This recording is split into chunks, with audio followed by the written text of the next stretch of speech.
இன்றைக்கி அரை நெல்லிக்காய் வச்சு ஒரு இன்ஸ்டண்ட்டாக ஒரு ஊறுகாய் எப்படி பண்ணலாங்கிறது பார்ப்போம்.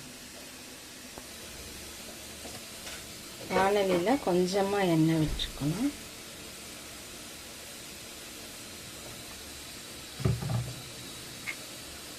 கடுகு போட்டுக்கணும்.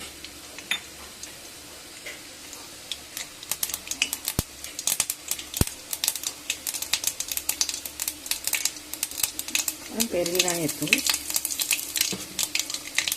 இப்போ நெல்லிக்காய்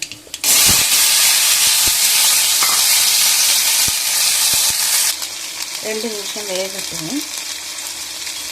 அப்படியே கலப்பாக்கணும்.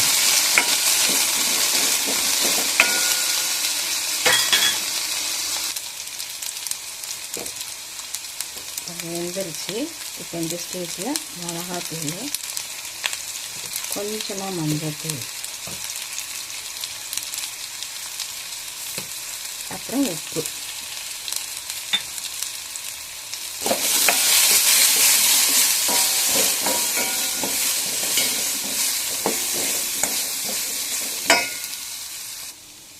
அவ்வளோதாங்க.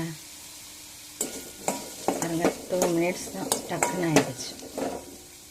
அடுப்பு ஆஃப் பண்ணியாச்சு. அவ்வளோதான். சுவையான சின்ன நெல்லிக்காய் ஊறுகாய் ரெடி. இதை நீங்கள் எப்படி இருக்குன்ட்டு செஞ்சு பாருங்கள். ஷேர் பண்ணுங்கள், கமெண்ட் பண்ணுங்கள், சப்ஸ்கிரைப் பண்ணுங்கள். இவ்வளோ நேரம் வாட்ச் பண்ணதுக்கு தேங்க்யூ.